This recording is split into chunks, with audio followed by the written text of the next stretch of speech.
اللہم اعز الاسلام والمسلمین عمر بن الخطاب او عمر بن حشام۔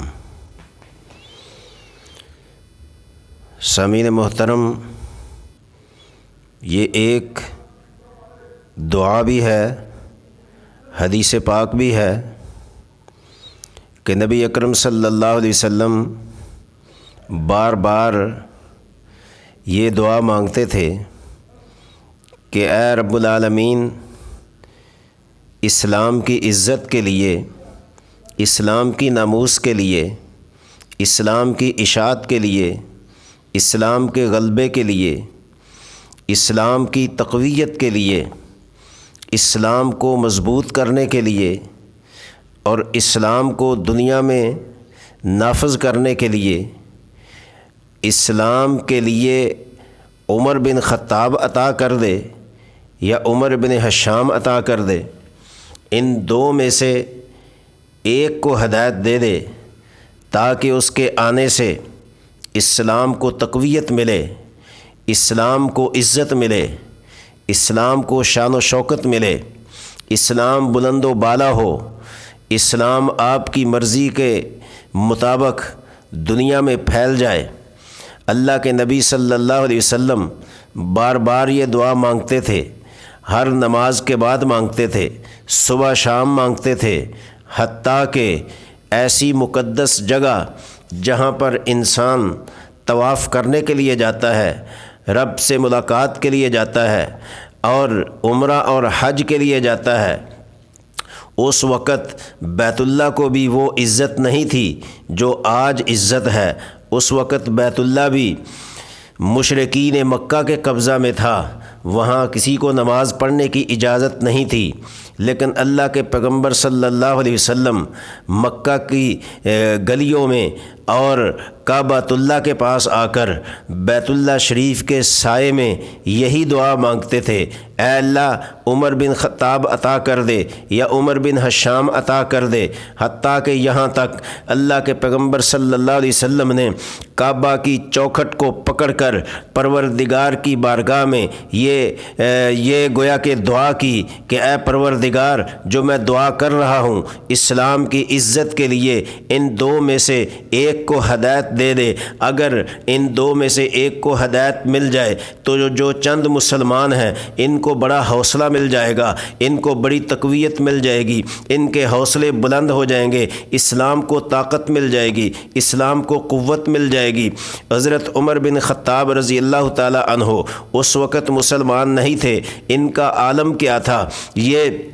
رسول اللہ صلی اللہ علیہ وسلم کے اور جو مسلمان چند صحابہ تھے ان کے دشمن تھے، حتیٰ کہ مشرکین مکہ نے پیغمبر صلی اللہ علیہ وسلم کو ختم کرنے کے لیے نعوذ باللہ بڑے بڑے انعام و کنام مقرر کر دیے، کہنے لگے کہ یہ جو اپنے آپ کو نبی کہتا ہے یہ ہماری جان نہیں چھوڑتا، ہمارے بتوں کو برا کہتا ہے، ہمارے بتوں کی تکفیر کرتا ہے، ہمارے بتوں کا انکار کرتا ہے، حتیٰ کہ ہمارے بتوں کو اسلام کے خلاف اور اسلام کے منافی قرار دیتا ہے، اور اللہ کے نبی بتوں کی تصدیق کیسے کر سکتے ہیں؟ کسی نبی نے بتوں کی تصدیق نہیں کی، جو کفار مکہ کے بتوں کی کون تصدیق کرے گا؟ اس لیے اسلام کا نظریہ یہی ہے کہ بتوں کی تکفیر کرنا، غیر اللہ کی تکفیر کرنا، اللہ وحدہ لا شریک کی توحید کو عام کرنا، نبیوں کی نبوت کو عام کرنا۔ اس لیے اللہ کے پیغمبر صلی اللہ علیہ وسلم نے فرمایا عمر بن خطاب عطا کر دے یا عمر بن حشام عطا کر دے۔ عمر بن خطاب تو فاروق اعظم کو کہتے ہیں، عمر بن حشام ابو جہل کو کہتے ہیں۔ اللہ کے نبی عمر بن خطاب کو مانگ رہے ہیں یا ابو جہل کو مانگ رہے ہیں؟ اللہ کی بارگاہ میں ان دونوں میں سے کس کی ہدایت کا فیصلہ ہوتا ہے؟ ادھر مشرکین مکہ نے اللہ کے نبی کو ختم کرنے کا انعام مقرر کر دیا اور فاروق اعظم کے ذمہ یہ کام لگا دیا کہ اے فاروق اعظم تو ہی یہ کام کر سکتا ہے، یعنی نبی کو ختم کر سکتا ہے، نبی کی ہمیشہ کے لیے نیست و نابود کر سکتا ہے۔ کیوں؟ اس لیے کہ تیرے اندر وہ جرت موجود ہے، تیرے اندر وہ ہمت موجود ہے، تیرے اندر وہ ولولہ موجود ہے، تیرے اندر وہ طاقت موجود ہے، تیرے اندر وہ روپ موجود ہے کہ تو اس کو ختم کر سکتا ہے۔ حضرت عمر رضی اللہ عنہ کو انعام و کنام کے ذریعے سے اللہ کے نبی کو ختم کرنے کے لیے اکسایا گیا اور ان کو گویا کہ تیار کیا گیا کہ آپ کو اتنا انعام ملے گا، مربوں کے حساب سے زمین ملے گی، سونے زیورات ملیں گے اور بہت نقد کیش ملے گا، آپ یہ کام کر کے دکھائیں۔ حضرت عمر رضی اللہ عنہ گھر آتے ہیں، تلوار ہاتھ میں ہوتی ہے اور چل پڑتے ہیں۔ کس لیے؟ کہ اللہ کے نبی کو ختم کیا جائے، میں ہمیشہ کے لیے اس نبوت کا خاتمہ کر دوں گا، میں ہمیشہ کے لیے محمد بن عبداللہ کو ختم کر دوں گا، میں ہمیشہ کے لیے جو نبی اپنے آپ کو نبی کہتا ہے، رسول کہتا ہے، ہمارے بتوں کی تکفیر کرتا ہے، ہمارے بتوں کو برا بلا کہتا ہے، آج میں اس کو ختم کرنے کے لیے جا رہا ہوں۔ تلوار ہاتھ میں ہے، چلتے جا رہے ہیں، چہرے کے اوپر غصے کے آثار ہیں، سرخ پیلا اور چہرہ ہے آپ کا۔ راستے میں جب جاتے ہیں تو ایک صحابی ملتے ہیں، ان کو آپ کا بہنوئی ہونے کا شرف حاصل ہے، حضرت سعید رضی اللہ عنہ۔ وہ آگے سے ملتے ہیں، کہتے ہیں کہ کہاں جا رہے ہو عمر؟ آج تلوار ہاتھ میں ہے، علل اعلان جا رہے ہو، کیا بات ہے؟ غصے کے چہرے پر آثار نظر آ رہے ہیں۔ حضرت عمر فرماتے ہیں کہ میں جا رہا ہوں آج نبی کو ختم کرنے کے لیے، رسول کو ختم کرنے کے لیے۔ تو حضرت سعید نے فرمایا کہ اگر نبی کو ختم کرنا ہے تو پہلے اپنی ہمشیرہ کی خبر لو جو مسلمان ہو چکی ہے۔ جس نبی کو تم جعلی نبی کہتے ہو نعوذ باللہ، اسی نبی پر تیری بہن ایمان لا چکی ہے۔ جس نبی کو تم خاتمہ کرنے جا رہے ہو اسی نبی پر تیری بہن ایمان لا چکی ہے۔ جس نبی کو ہمیشہ کے لیے نیست و نابود کرنے جا رہے ہو اسی نبی پر تیری بہن ایمان لا چکی ہے۔ حضرت فاروق اعظم نے جب یہ بات سنی حضرت سعید سے، اپنے بہنوئی سے، صحابی رسول سے، تو حضرت عمر رضی اللہ عنہ کا ارادہ جو قتل کرنے کا تھا، جو مٹانے کا تھا، جو ختم کرنے کا تھا، وہ ارادہ بدل گیا۔ کہنے لگے پہلے اپنی بہن کی خبر لیتا ہوں جو اس نبی پر ایمان لائی ہے، اس کے بعد نبی کی خبر لوں گا۔ جب اپنی بہن کے گھر میں جاتے ہیں تو اندر تلاوت ہو رہی ہے، اللہ کے قرآن کی تلاوت سنی جا رہی ہے، کی جا رہی ہے، اور وہ تلاوت کیا تھی؟ اننی انا اللہ لا الہ الا انا فاعبدنی واقم الصلاۃ لذکری، قرآن پاک کا 16واں سپارہ سورہ طٰہٰ۔ جب یہ آیت تلاوت کی جا رہی ہے، اس آیت کے اندر اللہ کی توحید کا ذکر ہے، اس آیت کے اندر معبودان باطلہ کی تکفیر کا ذکر ہے، اس آیت کے اندر وحدہ لا شریک کا ذکر ہے، اس آیت کے اندر اللہ رب العالمین کی خالقیت اور مالکیت اور ربوبیت کا ذکر ہے۔ جب یہ عمر بن خطاب نے تلاوت سنی، دروازہ کھٹکایا، اندر بہن کو پتہ چلا کہ باہر کوئی آ گیا ہے، جلدی سے، کیونکہ اس وقت قرآن کتاب کی شکل میں نہیں تھا، قرآن بک کی شکل میں نہیں تھا، حضرت عمر کی ہمشیرہ نے قرآن کے اس صفحے کو، اس پیج کو جلدی سے چھپا دیا کہ کہیں پتہ نہ چل جائے کہ یہ قرآن کی تلاوت ہو رہی ہے۔ عمر بن خطاب کو جب وہ پیج چھپا لیا گیا، دروازہ کھولا تو فاروق اعظم رضی اللہ عنہ لال پیلے غصے کے اندر، غصے کے آثار، ہاتھ میں تلوار لیے ہوئے جب آئے تو بہن نے چہرہ دیکھ کر اندازہ لگا لیا کہ آج عمر بڑے غصے میں ہے۔ آتے ہی ہمشیرہ کو مارنا پیٹنا شروع کر دیا، اتنا مارا، اتنا مارا، اللہ کا قرآن گواہ، تاریخ گواہ، دانشور گواہ ہے کہ مار مار کر زخمی کر دیا، لہو لہان کر دیا۔ بالآخر ادھر عمر کے غصے کے آثار تھے، مارنا پیٹنا تھا، کفر کا غلبہ تھا، دماغ کفر کی دلدل میں جکڑا ہوا تھا، لیکن اس طرف تو کفر کے آثار تھے۔ اس وقت عمر مسلمان نہیں ہوئے تھے۔ ادھر عمر کا یہ حال ہے کہ تلاوت سننے کے لیے تیار نہیں، تلاوت کرنے کے لیے تیار نہیں، بلکہ جو تلاوت کرے اس کو بھی ختم کرنے کے درپائے ہیں۔ اپنی بہن کو مار مار کر زخمی کر کے جب تھک ہار گئے، ادھر تو یہ تھک ہار گئے، ادھر اللہ کے نبی دعا کر رہے تھے اللہم اعز الاسلام والمسلمین، ادھر دعائیں ہو رہی ہیں، ادھر مار پیٹ ہو رہی ہے، ادھر دعائیں ہو رہی ہیں، ادھر مارنا پیٹنا چل رہا ہے، ادھر اللہ کے نبی دعا کر رہے ہیں، ادھر کفر کا ولولہ عمر کے دماغ پر سوار ہے۔ بہن اور بہنوئی کو مار مار کر جب لہو لہان کر دیا، بالآخر تلوار کو رکھا، ٹھنڈے دماغ سے سوچا، جب غصے کے آثار ختم ہوئے، غصہ کم ہوا، تو بالآخر ادھر پیغمبر کی دعا تھی، آمنہ کے لال کی دعا تھی، میرے اور آپ کے پیغمبر کی دعا تھی، نبیوں کے نبی کی دعا تھی، امام الانبیاء کی دعا تھی، سردار الانبیاء کی دعا تھی، اللہ کے آخری پیغمبر خاتم النبیین صلی اللہ علیہ وسلم کی دعا تھی۔ ادھر دعا اثر کر رہی تھی، ادھر عمر کا غصہ ٹھنڈا ہو رہا تھا، ادھر دعا کے آثار عرش کو چیر کر پروردگار کی بارگاہ میں قبول ہو چکے تھے، ادھر عمر کے غصے کے آثار جب ختم ہوئے، اپنا دماغ اپنے صحیح بیلنس کے اوپر آیا، لیول کے اوپر آیا۔ عمر بن خطاب نے اپنے دماغ سے جب سوچا میں نے کیا کر دیا ہے، تو فوراً ہمشیرہ کو آواز دی، کہنے لگے مجھے وہ دکھاؤ جو پڑھ رہے تھے، جس کی تلاوت ہو رہی تھی، وہ مجھے صفحہ دکھاؤ، وہ مجھے کلام دکھاؤ، وہ مجھے کلام میرے ہاتھ میں دو تاکہ میں بھی وہ کلام پڑھوں۔ معلوم ہوتا ہے اللہ کے نبی کی دعا کا اثر ہو چکا ہے، جسم کے اندر دعا سرایت کر چکی ہے، دعا کا اثر ہو چکا ہے۔ جس طرح دعائی کا اثر بیماری کو ختم کرنے کے لیے ختم ہوتا ہے، ادھر کفر کو ختم کرنے کے لیے دعا کا اثر ہو چکا ہے، ضلالت کو ختم کرنے کے لیے دعا کا اثر ہو چکا ہے، گمراہی کو ختم کرنے کے لیے دعا کا اثر ہو چکا ہے، اسلام کو تقویت دینے کے لیے دعا کا اثر ہو چکا ہے، اسلام کو عزت دینے کے لیے دعا کا اثر ہو چکا ہے، اسلام کو پھیلانے کے لیے دعا کا اثر ہو چکا ہے، مسلمان صحابہ کو حوصلہ دینے کے لیے دعا کا اثر ہو چکا ہے۔ فاروق اعظم رضی اللہ عنہ نے جب وہ کلام منگوایا، کہنے لگے مجھے دکھاؤ میں تلاوت کرتا ہوں۔ ہمشیرہ نے جواب دیا ابھی آپ تلاوت نہیں کر سکتے، اس کو ہاتھ نہیں لگا سکتے، اس کو پڑھ نہیں سکتے۔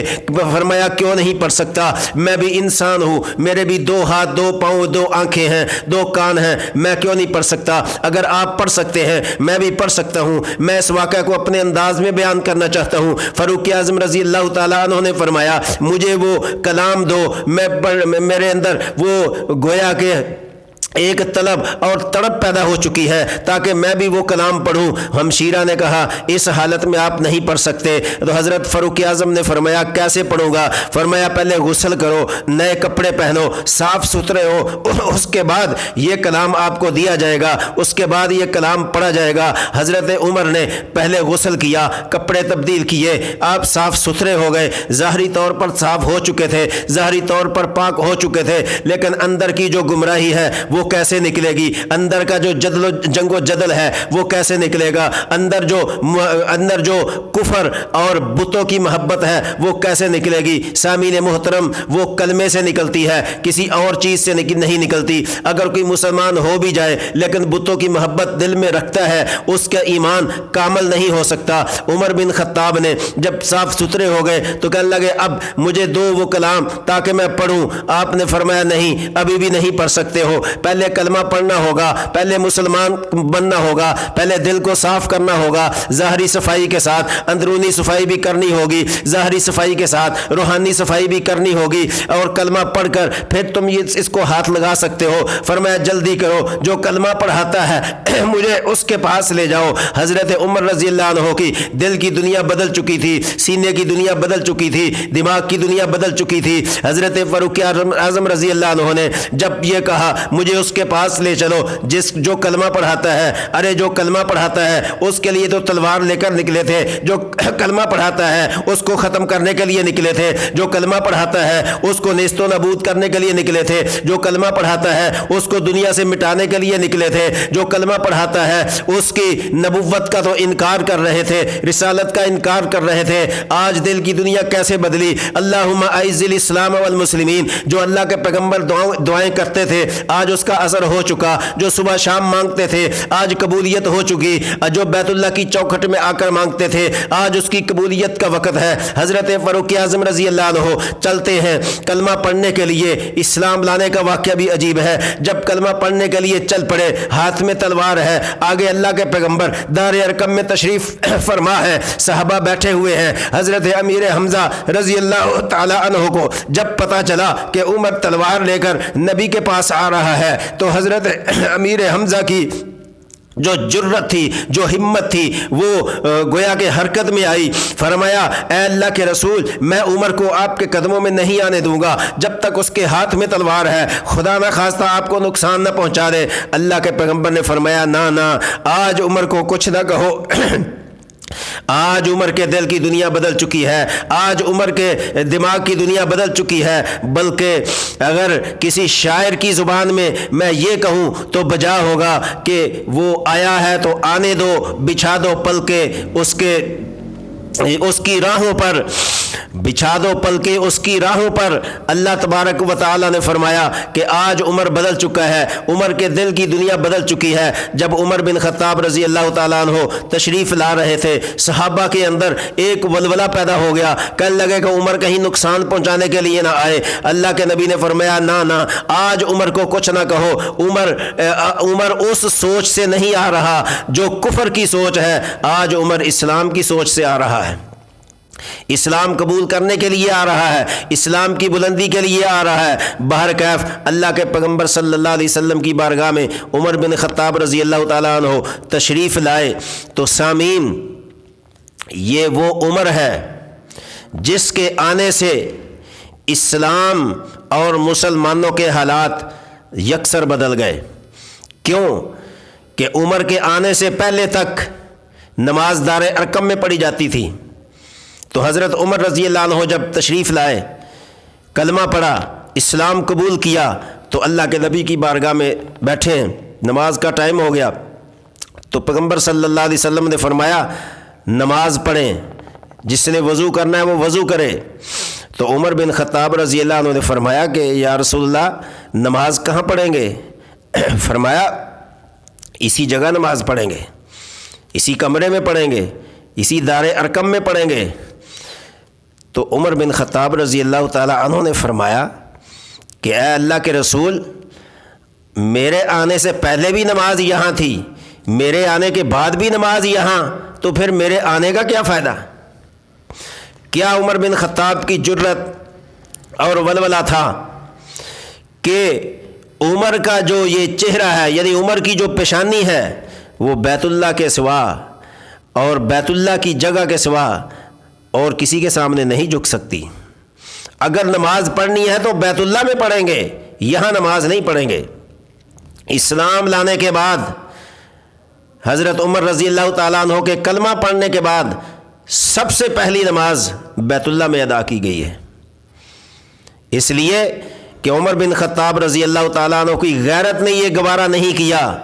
کہ بیت اللہ کے سوا میں کسی اور جگہ پہ نماز پڑھوں۔ تو عمر بن خطاب رضی اللہ تعالیٰ عنہ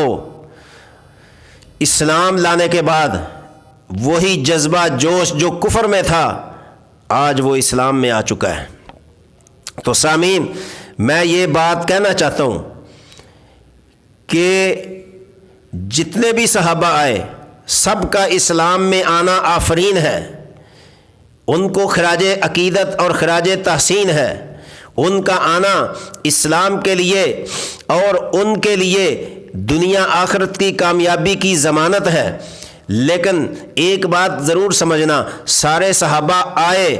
جن کو اسلام کی ضرورت تھی، جب عمر آئے تو عمر کی اسلام کو ضرورت تھی،